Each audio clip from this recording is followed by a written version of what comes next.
If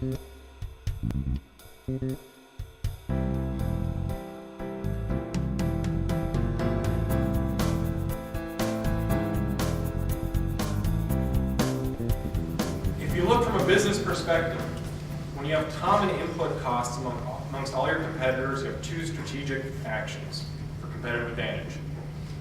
One, you can deliver a higher quality product at an equivalent price. Therefore, customers will choose you versus somebody else. The other option is create an equivalent quality product at a much lower price, in which case they will still choose you. I think there's a third option, that's really the lean enterprise. This has been a mindset change in this country over the last 20 years. Good quality doesn't cost you more, bad quality costs you more. And really looking at the lean enterprise as a way to deliver higher quality products at a lower price than your competitors. That's the main advantage. San Antonio, we're formerly the Kelly Air Force Base, and Boeing started with a C-17 input just a little bit over 10 years ago on August 10th of 1998. And from a site capacity point of view, you're looking, I would say, probably at least a good 10,000 feet up from the sky, so that building is much bigger than it appears on that slide. We can hold up to 22 wide-body aircraft inside, 33 narrow bodies, and we have 33 ramp positions. So it's a busy place, and there's a lot of airplanes that will be there at any given time. Who here is non-manufacturing? Raise your hand.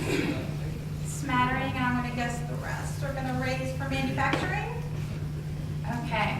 Well, I think that's why it's really great that you have the paradigm of us standing up here talking about lean. And why Goodwill? You might be thinking, why would Goodwill want to implement lean? Well, you should be expecting your nonprofits to implement lean practices and principles and quality initiatives. You should expect and demand that your nonprofits are being as efficient as possible with your donation, whether it's something from your closet or a check from your checkbook. So we're proud to be up here to talk about lean and giving you the inspiration that if your local nonprofit can do this type of activity and have incredible results and integrate this into our culture, you can as well. And it also assists with a very diverse workforce that we have.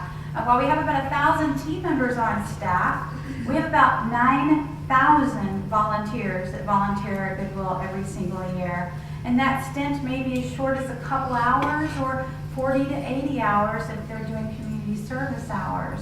So can you imagine in your workforce, you have a solid group of folks that have been with you and have tenure, but then all of a sudden a volunteer drops in and says, I'm here to help today.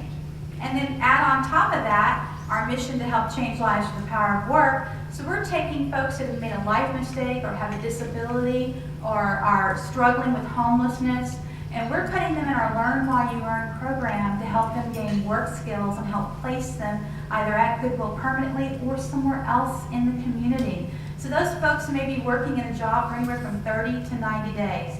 So I want you to imagine, you walk back into your workplace today, you have your core group of people, now add in 15 people that are there to volunteer for 2 hours, and then add another 12 that are going to be there for anywhere from 30 to 90 days. If that's not a training and learning challenge, I don't know what is.